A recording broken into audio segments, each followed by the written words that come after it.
Hello दोस्तों, welcome back to our YouTube channel Learn Sphere. I hope आप सबने जो है इससे पहले जो भी इसमें इस टॉपिक में मैंने आपको पढ़ाया है उसका रिवीजन किया होगा आपने, और कैसे फॉर्मेशन ऑफ सॉल्ट्स बनते हैं इस पे हम लोग ने रिएक्शन देखा था और पढ़ा भी था। आज जो है हम लोग इसके बारे में थोड़ा सा और आगे बात करेंगे और जानेंगे कि पीएच ऑफ सॉल्ट क्या होता है। ठीक, तो अपना ये टॉपिक है आज का, पीएच ऑफ सॉल्ट्स।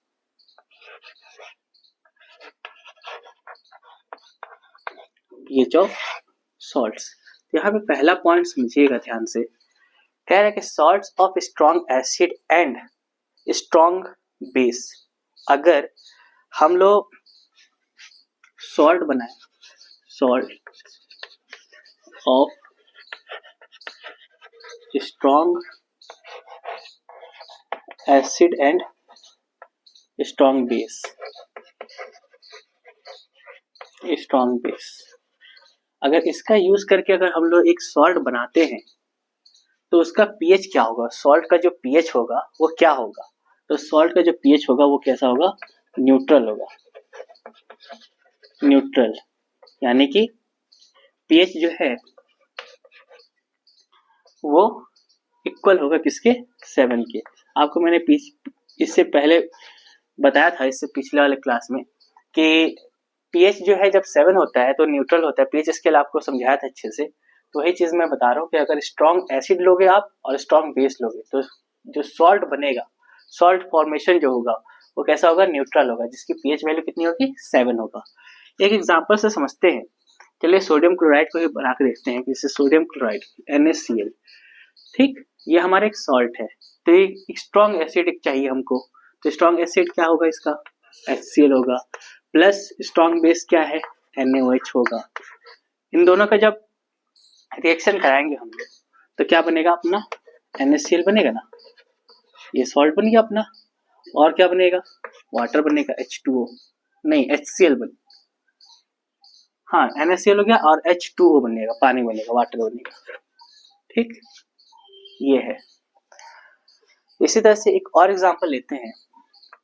NaCl हमने सॉल्ट देखा, दूसरा एग्जांपल हम लोग बनाते हैं, पोटेशियम नाइट्रेट को बनाते हैं। ठीक, मतलब KNO3, इस सॉल्ट को बनाएंगे। तो जब इस सॉल्ट को आप बनाओगे तो इसके लिए आपको स्ट्रॉन्ग एसिड चाहिए, तो आप ले लो नाइट्रिक एसिड HNO3। इसका नाम क्या है, नाइट्रिक एसिड है, नाइट्रिक एसिड। और स्ट्रॉन्ग बेस चाहिए आपको, तो स्ट्रॉन्ग बेस में इसमें क्या लोगे आप, KOH ले लोगे। ठीक है, KOH, इनका जब रिएक्शन होगा तो क्या बनेगा, KNO3, पोटेशियम नाइट्रेट बनेगा। क्या बनेगा, पोटेशियम नाइट्रेट बन जाएगा, नाइट्रेट प्लस, और क्या बनेगा यहाँ पर, वाटर बनेगा। ठीक, और वाटर बन जाएगा। इस तरीके से है। इसी तरह से बिल्कुल इसको नोट कीजिए, फिर मैं आपको इसके आगे बताता हूँ। ओके, अब दूसरा समझिएगा इसके आगे। तो ये न्यूट्रल होगा, इसका स्ट्रॉन्ग एसिड होगा और स्ट्रॉन्ग बेस होगा, तो इसका पीएच क्या होगा, न्यूट्रल होगा। नेक्स्ट समझिए, अगर मैं स्ट्रॉन्ग एसिड लेता हूं और यहाँ पे क्या लेता हूं, वीक बेस लेता हूं, तब क्या होगा, यहाँ पे क्या लूंगा, वीक बेस। तब जो है पीएच क्या होगा, लेस देन 7 होगा, 7 से कम होगा। मतलब इस वक्त क्या होगा, ये न्यूट्रल ना होकर एसिडिक होगा। क्या होगा, एसिडिक होगा। हमारा जो सॉल्ट होगा वो कैसा होगा, उसमें एसिडिक होगा। जैसे कि अमोनियम क्लोराइड में बनाता हूं, समझिएगा, NH4Cl, इसको समझते हैं। इसका नाम क्या है, अमोनियम क्लोराइड है, AMMONI, अमोनियम, इसका नाम है अमोनियम क्लोराइड। तो किस तरह से बनेगा, इसके लिए स्ट्रॉन्ग एसिड चाहिए ना, स्ट्रॉन्ग एसिड क्या होगा, HCl है। और क्या चाहिए इसके लिए, वीक बेस चाहिए। तो वीक बेस में क्या ले हम लोग इसमें, ठीक है, अमोनिया ले लीजिए, अमोनिया भी एक तरह से भी काम करेगा। ठीक है, तो यहां से क्या बनेगा, NH4 Cl बन जाएगा, ठीक, NH4Cl बन जाएगा। और ये जो एसिडिक है, अब दूसरा एक एग्जांपल और समझिए, कॉपर सल्फेट जैसे बनाना है हमको, CuSO4, ठीक है, ये कॉपर सल्फेट है, इसको ऐसे लिखेंगे कॉपर 2 सल्फेट, ये है। तो इसके लिए आपको स्ट्रॉन्ग एसिड चाहिए, आप ले लो सल्फ्यूरिक एसिड, H2SO4 है ना इसमें, प्लस और क्या चाहिए, बेस चाहिए, तो CuOH का होल ट्वाइस, मतलब कॉपर हाइड्रोक्साइड, ठीक। तो ये क्या करेगा, आपको मिलेगा CuSO4, ये सॉल्ट हो गया अपना, कॉपर सल्फेट सॉल्ट हो गया, और इसी तरह से इसमें क्या मिल जाएगा, वाटर मिलेगा, यहां से वाटर मिल जाएगा, ठीक।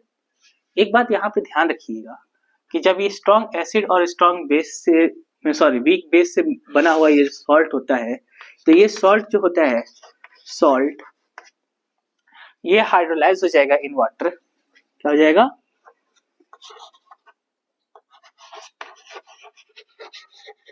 हाइड्रोलाइज इन वाटर, और क्या देगा, and hydrolyse in water and, और क्या करेगा, and producing H3O plus, and producing H3O plus ion, और इससे इस आयन को प्रोड्यूस करेगा, ठीक। और आपको पता है ना, इससे पहले आपको मैंने पढ़ाया है कि H प्लस आयन को प्रोड्यूस करने वाला या फिर H3O प्लस आयन, जिसे हाइड्रोनियम आयन के नाम से जानते हैं, जो प्रोड्यूस करते हैं वो एसिडिक होते हैं, तो ये भी कैसा हो जाएगा हमारा सॉल्ट, एसिडिक सॉल्ट होगा ये। इसी तरह से अब हम लोग लेते हैं यहाँ पर तीसरा, स्ट्रॉन्ग बेस ले लेते हैं और वीक एसिड ले लेते हैं, ठीक। तो यहाँ पे वीक एसिड ले लेते हैं, अब इस समय क्या लेते हैं, स्ट्रॉन्ग बेस लेते हैं,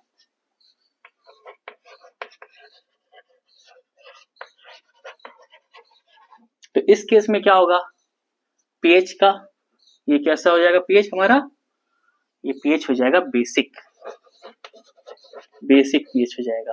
और जब बेसिक पीएच हो जाएगा तो ये क्या हो जाएगा, पीएच की वैल्यू 7 से ज्यादा होगी, पीएच की वैल्यू क्या होगी, 7 से ज्यादा होगा। तो इसका एग्जांपल समझिए,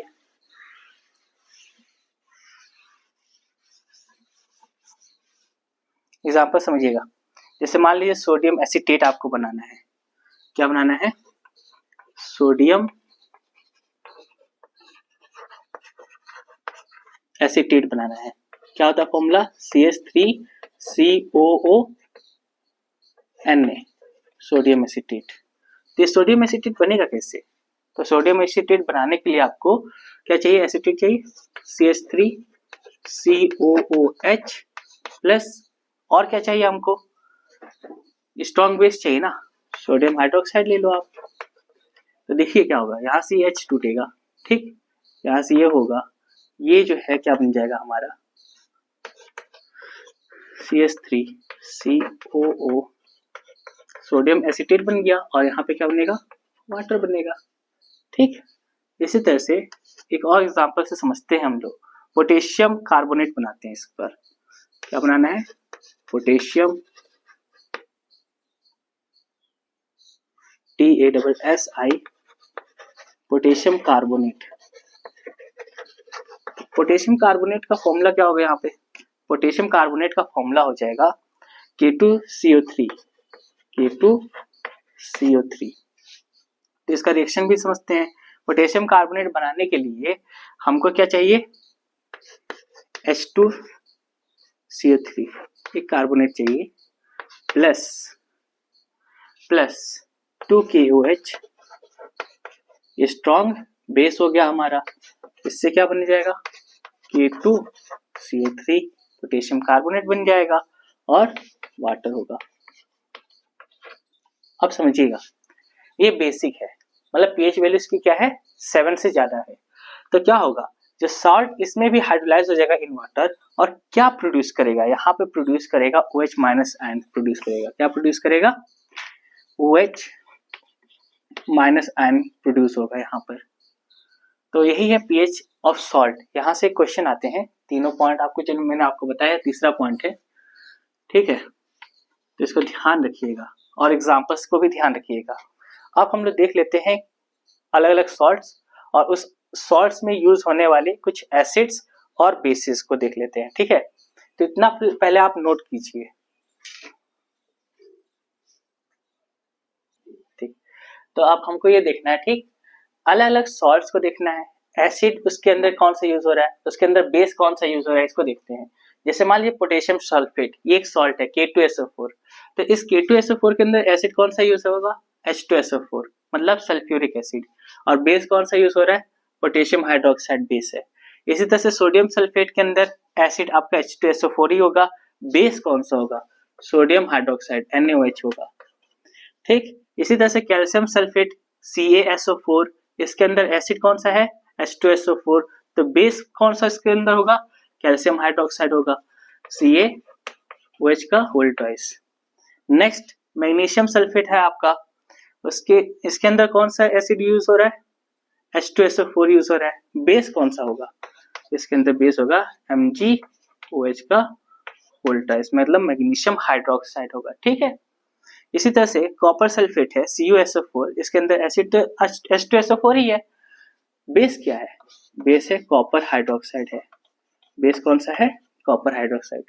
इन्हें जल्दी से आप फटाफट नोट कर लीजिए अपने कॉपी में, क्योंकि ये एग्जाम में आते हैं कि इस सॉल्ट के अंदर कौन सा एसिड है, कौन सा बेस है, ओके, नोट कीजिए। ओके, अब इसी तरह से कुछ यहाँ पे और सॉल्ट्स हम आपको दे रहे हैं, जैसे सोडियम क्लोराइड है NaCl, तो इसके अंदर एसिड कौन सा होगा, HCl होगा, और बेस क्या है इसके अंदर, सोडियम हाइड्रोक्साइड है, बेस का यूज हुआ है। इसी तरह से दूसरा है अपना सोडियम नाइट्रेट, ठीक, NaNO3, इसमें हमारा एसिड कौन सा होगा, नाइट्रिक एसिड होगा, HNO3, इसका नाम क्या है, इसका नाम है नाइट्रिक एसिड,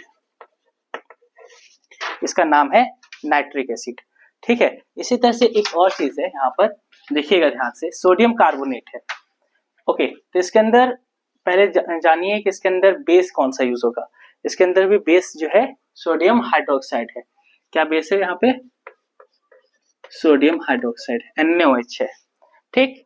इसी तरह से आपका वो है, देखिए सोडियम कार्बोनेट है, इस सोडियम कार्बोनेट के अंदर एसिड कौन सा यूज होगा, कार्बोनिक एसिड यूज होगा, H2CO3, इसे क्या बोलते हैं, कार्बोनिक एसिड,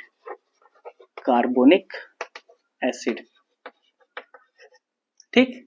तो बेस कौन सा यूज होगा, बेस यहाँ पे भी Na है ना, तो यहाँ पे भी बेस NaOH का यूज होगा। इसी तरह से यहाँ पे देखिए लास्ट अमोनियम क्लोराइड है, NH4Cl है, तो इसके अंदर HCl है, मतलब एसिड कौन सा होगा यूज, ठीक, HCl यूज होगा। और फिर यहाँ पे NH4 है ना, तो बेस कौन सा यूज होगा, बेस होगा NH4OH का यूज होगा। क्या नाम है इसका, इसका नाम है अमोनियम हाइड्रोक्साइड, इसका नाम क्या है, अमोनियम हाइड्रोक्साइड, अमोनियम हाइड्रोक्साइड। तो ये अपने कुछ सॉल्ट्स हैं, उससे रिलेटेड एसिड इसके अंदर कौन कौन सा यूज होगा, कौन कौन सा बेस होगा, ऐसे क्वेश्चंस आपके में आते हैं, तो इस यहाँ से आपको बहुत हेल्प मिलेगा। चलिए मैं आपको एक फैक्ट बताता हूँ, आप सुने होंगे एक्वा रेजिया, इसका नाम सुने होंगे आप, तो ये एक्वा रेजिया क्या है, इसके बारे में आपको थोड़ा सा जानकारी दे रहा हूँ, फैक्ट है और कुछ नहीं। एक्वा रेजिया जो है highly corrosive mixture of two acid है, हाईली कोरोसिव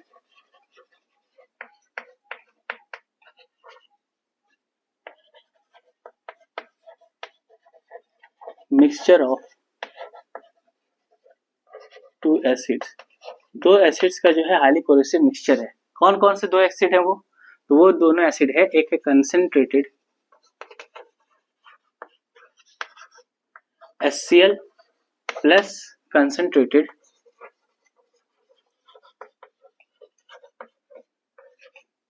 HNO3 मतलब नाइट्रिक एसिड।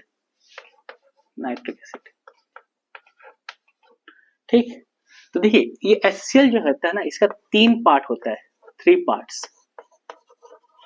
और ये कंसंट्रेटेड HNO3 का कितने पार्ट होते हैं? 1 पार्ट होते हैं। ये 1 पार्ट 3 पार्ट कहने का मतलब ये है कि मान लीजिए आपके पास ये गिलास है और इस गिलास को 4 हिस्से में आपने कर दिया, ठीक है, 1 2 3 4 हिस्सा। तो इन 3 हिस्से के अंदर, इस 3 पार्ट के अंदर क्या है आपका? इतना जो है HCl है और इतना क्या है आपका? HNO3 है, ठीक है। और इन दोनों का मिक्सचर को क्या कहते हैं हम लोग? एक्वा रेजिया कहते हैं। क्या कहते हैं? Aqua regia. और एक्वा रेजिया जो होता है हाईली कोरोसिव मिक्सचर होता है 2 एसिड का। हाईली कोरोसिव का मतलब ये हुआ कि ये अपने अंदर नोबल मेटल्स को भी डिसॉल्व कर सकता है। तो इट कैन डिसॉल्व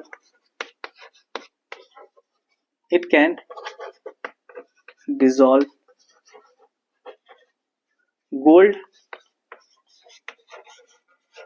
और प्लेटिनम। गोल्ड का क्या होता है फॉर्म सिंबल? AU। प्लेटिनम का क्या होता है? PT। ठीक है, इनको भी अपने अंदर क्या कर सकता है? ये डिसॉल्व कर सकता है। और ये कैसे मेटल्स हैं? नॉन मेटल्स हैं, जो कि रिएक्ट जल्दी नहीं करते हैं, इसलिए इसको नोबल मेटल्स के नाम से भी जानते हैं। ओके, लेकिन अगर आप सिर्फ चाहोगे कि कंसंट्रेटेड HCl से इसको गोल्ड को हम लोग क्या कर दें? डिसॉल्व कर दें, तो वो नहीं होगा। कंसंट्रेटेड HNO3 से आप गोल्ड को मान लो डिसॉल्व करना चाहोगे तो भी नहीं होगा।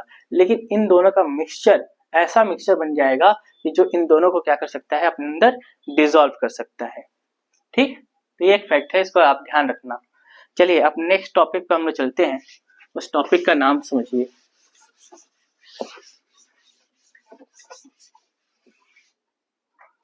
Common salt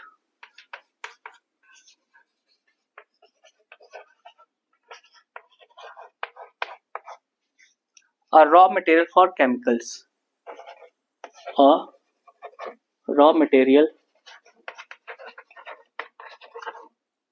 for chemicals. अब ये केमिकल है, अलग अलग केमिकल के लिए जो है सॉल्ट, जो कॉमन सॉल्ट है, कॉमन सॉल्ट वही सॉल्ट होता है जिसका आप यूज करते हो खाना बनाने में।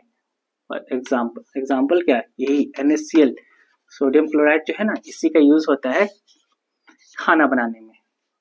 तो इसका यूज केमिकल्स बनाने में भी रॉ मटेरियल के रूप में क्या होता है? यूज होता है। तो चलिए देखते हैं क्या करके।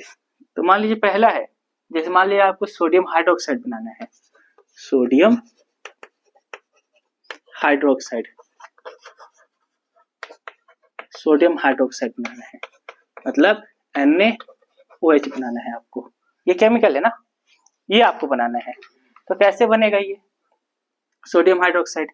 तो सोडियम हाइड्रोक्साइड जो है, समझिएगा ध्यान से, when,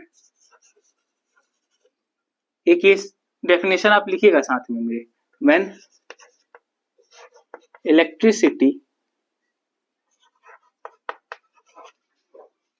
is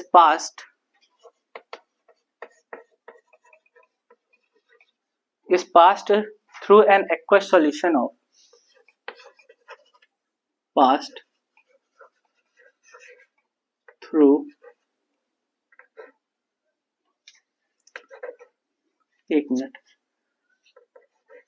through an aqueous solution of NaCl। अब एक बात यहाँ पे ध्यान दीजिएगा, जो एक्वस सॉल्यूशन ऑफ NaCl है ना, मतलब जिसमें पानी मिला हुआ है, इसको कहते हैं हम लोग कॉल्ड कहते हैं, इसको ब्राइन कहते हैं। क्या कहते हैं? ब्राइन। इस सॉल्यूशन को क्या कहते हैं? ब्राइन कहते हैं। क्या कहते हैं? ब्राइन। तो जब इसमें इलेक्ट्रिसिटी आप पास करोगे तो NaCl जो है क्या होगा? इट डिकम्पोजेस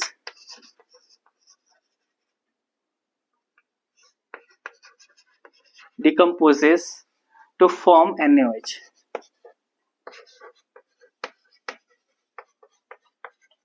तो सोडियम हाइड्रोक्साइड कुछ इस तरीके से बनता है और इस प्रोसेस को क्या कहते हैं? This process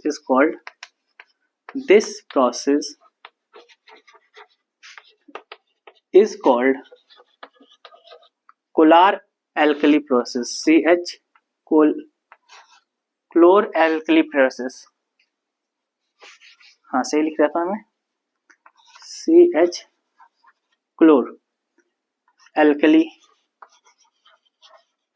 process. तो कभी कभी आपके एग्जाम में इस नाम से भी आ सकता है कि what do you understand by chlor alkali process. तो आपको यही लिखना है कि when electricity is passed through an aqueous solution of NaCl, aqueous solution of NaCl को हम लोग ब्राइन कहते हैं, तो it decomposes to form NaOH and this process is called chlor alkali process. Here chlor stands for chlorine. यहाँ पे क्लोर किसके लिए है? क्लोरीन के लिए यूज हुआ है। और एल्कली किसके लिए यूज हुआ है? एल्कली यूज हुआ है NaOH के लिए यूज हुआ है, सोडियम हाइड्रोक्साइड के लिए यूज हुआ है। ठीक है, तो इतना समझ में आ रहा है आपको बात। अब इसका एक डायग्राम आपके एनसीईआरटी बुक में दिया हुआ है, उस डायग्राम को आप समझिएगा ध्यान से। इससे जो है बहुत से यूजफुल चीजें हमको ऑब्टेन होगी। पहले इसका मैं फॉर्मूला इक्वेशन लिख देता हूँ आपके लिए, तो यहीं पे लिख देता हूँ। देखिएगा इसका इक्वेशन क्या होगा, आप बताइए इसका इक्वेशन क्या होना चाहिए। तो इसका इक्वेशन है NaCl है, ठीक है। NaCl में क्या डला है? पानी डला है, तभी तो एल्कली बना है ना। और क्या हुआ? तो जब ये रिएक्शन करेगा तो क्या बनेगा? NaOH बनेगा, सोडियम हाइड्रोक्साइड बनेगा। और क्या बनेगा? क्लोरीन बनेगा। और क्या बनेगा? हाइड्रोजन गैस बनेगा। तो ये भी गैस बनेगा, ये भी है गैस, और ये हमारा कुछ ये हो जाएगा 2H2O, ठीक है, ये सब बनेंगे। ठीक, समझ में आ रही बात? ये इक्वेशन है, आई होप आपको समझ में आ रहा होगा। अब आपके एनसीईआरटी बुक में जो है एक डायग्राम बना है, उस डायग्राम को मैं बता रहा हूँ। ठीक है, तो आपके एनसीईआरटी बुक में एक ये डायग्राम दिया है, कुछ इस तरीके का बना हुआ है, जो क्लोर एल्कली प्रोसेस में यूज होता है। इसके अंदर तीन चीजें जो निकल रही है, क्लोरीन, हाइड्रोजन और ये NaOH, ये तीनों बहुत ही यूजफुल है। ठीक है, तो देखिए ये जो क्लोरीन निकल रहा है, इस क्लोरीन का आप यूज कर सकते हो, आपकी बुक में दिखा है। और इसको ध्यान रखना, क्लोरीन का यूज होता है वाटर ट्रीटमेंट में, जो वाटर का ट्रीटमेंट करना है तो इसका यूज होता है। स्विमिंग पूल में भी इसका यूज होता है क्लोरीन का, ताकि जो बैक्टीरिया वगैरह है, जो गंदगी है, थोड़ा बहुत खत्म हो जाए। PVC है ना, प्लास्टिक बनाने में भी पॉलीविनाइल क्लोराइड जिसे बोलते हैं, PVC का फुल फॉर्म, उसमें भी इसका यूज होता है क्लोरीन का। इसी तरह से डिसइंफेक्टेंट के रूप में यूज होता है। CFCs क्लोरोफ्लोरोकार्बन में भी इसका यूज होता है क्लोरीन का। और पेस्टिसाइड्स, जो कीटनाशक जो दवाइयां हैं, उसमें भी इनका यूज होता है। सेम इसी तरह से ये हाइड्रोजन तो भाई एक फ्यूल के रूप में यूज होता है ना, बहुत ज्यादा इग्नियस होता है हाइड्रोजन, बहुत तेज एक फ्यूल के रूप में होता है। हाइड्रोजन बैलून भी आपने देखा होगा। ठीक, इसी तरह से इसका यूज होता है मार्गरीन के रूप में। ठीक है, मतलब वो एक तरह से सब्स्टिट्यूट के रूप में यूज होता है, जो ब्रेड वगैरह में लगाते हो मक्खन, उसकी जगह पे उसका यूज करोगे। अमोनियम फॉर फर्टिलाइजर बनाने में भी इसका यूज होता है। सेम इसी तरह से सोडियम हाइड्रोक्साइड, ये जो अपना केमिकल है जिसको हम लोग ने बनाया, ठीक है, इसमें इसका यूज कहाँ पे होता है? ये डीग्रेसिंग मेटल होता है, उसमें जैसे डीग्रेसिंग करना है मेटल का। उसके बाद सोप बनाने में इसका यूज होता है। डिटर्जेंट बनाने में सोडियम हाइड्रोक्साइड का यूज होता है। पेपर को आपको बनाना है, पेपर बनाने में भी इसका यूज होता है। ठीक है, आर्टिफिशियल फाइबर बनाने हैं तो वहां पर भी इसका यूज होता है। तो इस तरह से इसका यूज क्लोरीन, हाइड्रोजन, NaOH, इनका यूज जो है आप क्या करना, ध्यान रखना, पेपर में पूछता है। और देखिए जब ये NaCl, ये मतलब ये ब्राइन जो है, एक्वस ब्राइन है, NaCl एक्वस सॉल्यूशन को कहते हैं हम लोग, AQ ऐसे लिखा जाता है शॉर्ट में, AQ। जिसे हम लोग ब्राइन के नाम से जानते हैं। जब इसका सॉल्यूशन में इलेक्ट्रोड्स लगाएंगे, मतलब इलेक्ट्रिसिटी जब हम लोगों ने पास किया, तो ये NaCl जो है, NaCl ये किस तरह से ब्रेक होता है, Na+ में और Cl- में ब्रेक होता है। इस तरह से ब्रेक होता है ना। तो जो क्लोरीन है और इसके अंदर वाटर भी तो है इसके अंदर, तो वाटर कैसे ब्रेक होता है, H2O, तो वाटर ब्रेक होता है H+ प्लस OH-, ये सब आपको बता चुका हूं मैं, ठीक। तो OH- मतलब हाइड्रोक्साइड और क्लोरीन आपका एनोड साइड में आएगा, है ना, पॉजिटिव साइड में आएगा, और ये जो पॉजिटिव है वो नेगेटिव साइड में जाएगा। आपको तो ये भी बात पता है अच्छे से कि भाई अपोजिट पोल से अट्रैक्ट करते हैं। तो यहाँ पे जैसे टर्मिनल, इसको टर्मिनल बोलते हैं, बैटरी के पॉजिटिव और नेगेटिव को क्या कहते हैं, टर्मिनल कहते हैं। जो पॉजिटिव होता है उसे एनोड के नाम से जानते हैं, और जो नेगेटिव होता है उसे कैथोड के नाम से जानते हैं। और ये इलेक्ट्रोड्स है, जब इसमें इलेक्ट्रिसिटी को पास किया गया तो ये जो क्लोरीन है, मतलब ये जो क्लोरीन आयन है और ये जो H+ ion, sorry OH- ion है, ये किधर मूव करेगा, ये किधर टूट के किधर मूव होगा, एनोड की तरफ मूव होगा, और ये H+ और Na+ किधर मूव होगा, इस तरफ मूव होगा, मतलब कैथोड के साइड में मूव होगा। नेक्स्ट जो अपना टॉपिक होगा, मतलब इसी में आपको बताएंगे, इसी टॉपिक में हम लोग बात करेंगे ब्लीचिंग पाउडर किस तरह से बनता है, उसमें क्या है, और ब्लीचिंग पाउडर कहाँ का यूज होता है, बेकिंग सोडा किस तरह से बनता है, और बेकिंग सोडा का यूजेस देखेंगे हम लोग। इसी तरह से वॉशिंग सोडा कैसे प्रिपेयर होता है उसका भी यूज देखेंगे। तो इस तरह से इस टॉपिक को हम लोग आगे बात करेंगे इस टॉपिक पे। तो आज के लिए बस इतना ही। Thank you so much.